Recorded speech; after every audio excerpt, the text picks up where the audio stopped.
ठीक है। चलिए, क्वेश्चन कहता है आप लोगों का कि 6√2 सेंटीमीटर भुजा वाले एक वर्ग को एक वृत्त में उत्कीर्णित किया गया है और वर्ग को छोड़कर वृत्त का क्षेत्रफल ज्ञात करना है। आप लोग इसको समझ रहे थे शायद कि वर्ग है, ठीक ना, और उस आकार को वृत्ताकार बनाया गया है, ऐसा शायद समझ रहे हैं, जबकि वैसी बात नहीं है इसमें। ठीक है, ये कह रहा है आपको, ठीक ना, कि 6√2 सेंटीमीटर भुजा वाले एक वर्ग को एक वृत्त में उत्कीर्णित किया गया है और वर्ग को छोड़कर वृत्त का क्षेत्रफल जो है सेंटीमीटर स्क्वायर में आपको निकालना है। ठीक ना, मूल रूप से आकृति जो होगा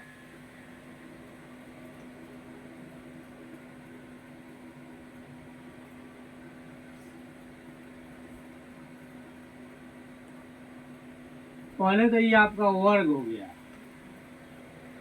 ठीक है, ये वर्ग है 6√2 सेंटीमीटर भुजा वाला, ठीक है। उसके बाद अब वृत्त की बात होती है।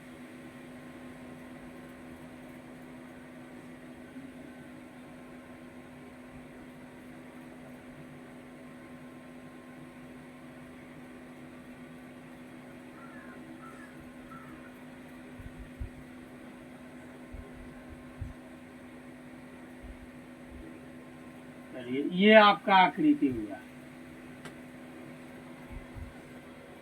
ठीक है। अब ये वर्ग को एक वृत्त में उत्कीर्णित कर दिया गया, ठीक है। इसमें वर्ग की भुजा जो है कितना दिया है, 6√2। ये भुजा जो है वर्ग का भुजा यहाँ से यहाँ जो देख रहे हैं, ये भुजा की लंबाई जो है 6√2 सेंटीमीटर का है, ठीक है। पूछ रहा है कि वर्ग को छोड़कर वृत्त का क्षेत्रफल सेंटीमीटर स्क्वायर में दीजिए, ठीक ना। ये वर्ग का क्षेत्रफल तो आसानी से आपको मिल जाएगा ना जी। जब भुजा दिया है तो वर्ग का क्षेत्रफल सीधे हो जाएगा भुजा स्क्वायर। और वृत्त का क्षेत्रफल वर्ग को छोड़कर, यानी कि ये क्षेत्रफल, ये क्षेत्रफल, ये क्षेत्रफल, ये क्षेत्रफल चाहिए आपको, पूरे वृत्त का क्षेत्रफल कितना होगा, ठीक ना। तो यहाँ हमको करना क्या पड़ेगा, हम ये चीज देख रहे हैं, यदि यहाँ से यहाँ का अगर हमको मिल जाता है, ठीक ना, यहाँ से ये भुजा यानी कि हमको मिल जाता है, तो ये वृत्त का व्यास हो गया। नहीं, अगर कोई वृत्त है और एक छोर से दूसरे छोर तक कोई भुजा अगर मिलता तो ये क्या हो गया, व्यास हो गया। और जब व्यास मिल जाएगा तो त्रिज्या आसानी से मिल जाएगा। त्रिज्या इक्वल टू व्यास बटा 2 यानी d बटा 2, ठीक है। तो यहाँ तो अब क्या करना पड़ेगा, ये हो गया वर्ग का विकर्ण, क्या हो गया, वर्ग का विकर्ण, यानी कि यहाँ वर्ग की विकर्ण बराबर वृत्त की व्यास है ना। यहाँ देख लीजिए, वर्ग का विकर्ण बराबर जो है वृत्त की व्यास है। तो अब हम इसको जब हल करते हैं तो लिखते हैं क्या कि दिया है कि वर्ग का भुजा इक्वल 6√2 सेंटीमीटर, 6√2 सेंटीमीटर दिया है, नहीं, ठीक है।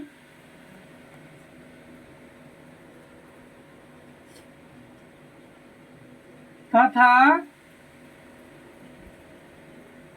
वर्ग का विकर्ण के बराबर है वृत्त का व्यास, ठीक है। तो हम क्या करेंगे, यहाँ सबसे पहले वर्ग का विकर्ण ज्ञात करेंगे, ठीक ना।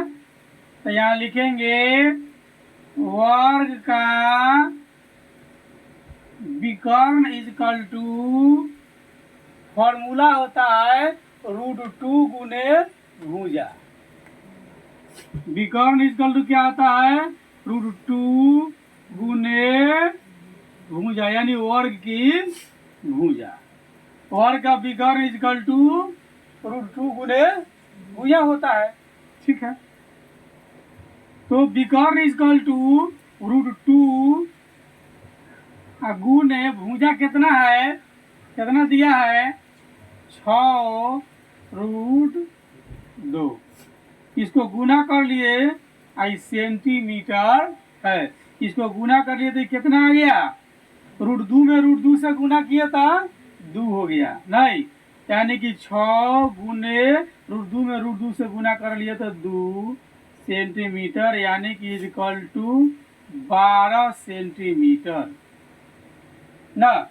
यानी कि कहने का मतलब ये है कि यह जो है वर्ग का विकर्ण हो गया 12 सेंटीमीटर, यानी वर्ग का विकर्ण ही वृत्त का व्यास है। ठीक है, वर्ग का विकर्ण ही क्या है, वृत्त का व्यास है। अब यहाँ मिल क्या गया, वृत्त का व्यास। ठीक है, तो यहाँ वृत्त का व्यास 12 सेंटीमीटर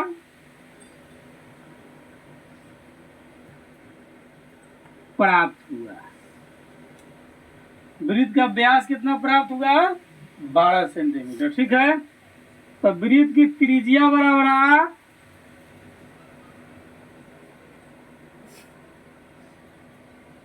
वृत्त की त्रिज्या बराबर हो जाएगा व्यास बटे 2, काट दिए, ये आ गया 6 सेंटीमीटर, यानी वृत्त का त्रिज्या कितना मिला, 6 सेंटीमीटर। ठीक है, अब हम क्या करेंगे, वृत्त का क्षेत्रफल निकालेंगे, और वृत्त के क्षेत्रफल माइनस वर्ग का क्षेत्रफल, वृत्त के पूरा क्षेत्र हो जाएगा, अब माइनस वर्ग का क्षेत्रफल निकालेंगे तो हो जाएगा, क्या हो जाएगा, वर्ग को छोड़कर वृत्त का क्षेत्रफल मिल जाएगा आसानी से। अब हम क्या करेंगे, वृत्त का क्षेत्रफल निकालेंगे, क्या लिखेंगे, वृत्त का क्षेत्रफल इक्वल टू, फॉर्मूला होता है πr² ना, फॉर्मूला होता है πr²। पाई का मान 22/7, 22/7 गुने r है 6 सेंटीमीटर का स्क्वायर, इक्वल 22/7 गुने 6 सेंटीमीटर स्क्वायर।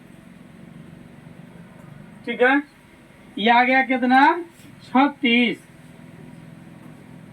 तो 22/7 गुने 36 सेंटीमीटर स्क्वायर। अब आप इसमें भाग दे दिए ना, तो 22 में 36 से गुना करके 7 से भाग दे दीजिए। दोनों स्थिति में आप कर सकते हैं, जैसे इच्छा हो वैसे आप आसानी से कर सकते हैं। ठीक है, तो 7 से 36 में कर देते हैं, जो आएगा उसमें 22 से हम गुना कर देंगे। ठीक है, तो 7 से 36 में भाग देते हैं,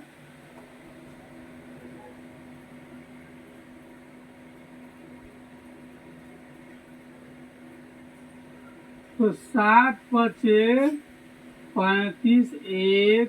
ठीक है, अब 0.07 एकम 7 3।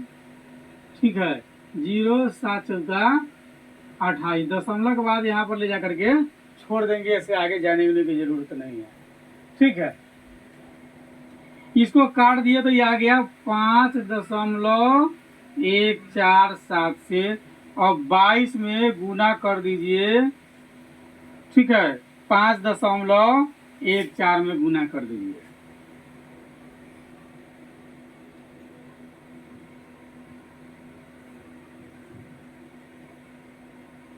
4 दूना 8, 1 दूना 2, 5 दूना 10, फिर वही चीज उतार दीजिए। 4 दूना 8, 1 दूना 2, 5 दूना 10, 8, 8 दो 10 के 0, 2 आ 1 3 आयो 1 के 1 को 1 के 1 को 2 अंक के बाद दशमलव, यानी कि 113.08 आया। 113.08 सेंटीमीटर स्क्वायर आया। किसका क्षेत्रफल? वृत्त का क्षेत्रफल। ठीक है, अब हमको खाली चाहिए वर्ग को छोड़कर वृत्त का क्षेत्रफल। तो अब वर्ग का क्षेत्रफल कितना हो जाएगा? अब वर्ग का क्षेत्रफल क्या होता है? भुजा स्क्वायर। क्या होता है? भुजा स्क्वायर। तो भुजा कितना देले है? 6√2 के स्क्वायर। ठीक हो गया है। यानी अब इसको 2 बार गुना करेगा। 6√2 गुने 6√2 यानी कि 2 सेंटीमीटर स्क्वायर। ठीक ना। अब आगे बढ़ाएगा तो √2 में √2 से गुना किया तो 2 आ गया। 6 में 6 से करेगा तो 36 ना। तो 36 दूना 72 सेंटीमीटर स्क्वायर हो गया। वर्ग का क्षेत्रफल आ गया 72 सेंटीमीटर से। ठीक है, क्वेश्चन कहता है कि वर्ग को छोड़कर वृत्त का क्षेत्रफल निकालना है। तो वर्ग का जो क्षेत्रफल है तो घटेगा वृत्त के क्षेत्रफल में से। ठीक ना। तो इधर लिख दीजिए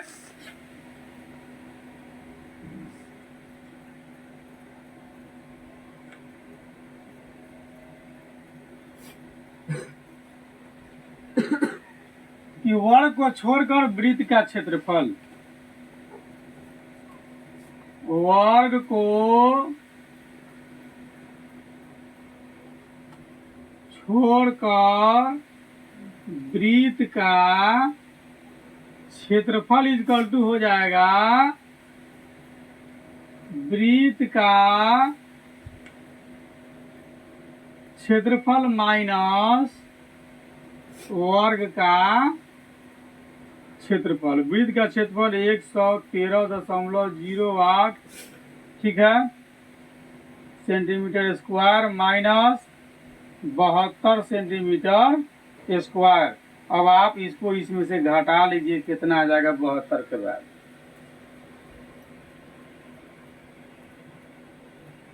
28 13 कितना हो जाएगा?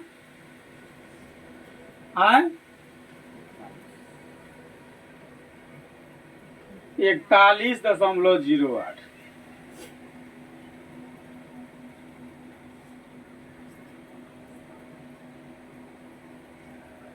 ठीक ना। वृत्त को छोड़ करके वर्ग को छोड़ करके वृत्त का क्षेत्रफल आ गया 41.08 सेंटीमीटर। आंसर जब आप कंपटीशन में जाएंगे तो सन्निकटतम मान देख लीजिएगा कि दूसरा नहीं होगा, 39 नहीं होगा, 47 नहीं होगा, 27 नहीं होगा, 41। तो आंसर यही हो जाएगा आपका 41.08। 08 नहीं रहेगा तो ये इसी को सपोर्ट किया जाएगा। ठीक ना। तो वर्ग को छोड़ करके वृत्त का क्षेत्रफल आ गया आपका 41.08 सेंटीमीटर स्क्वायर। कोई को भारी था, आप लोग मिस कर गए।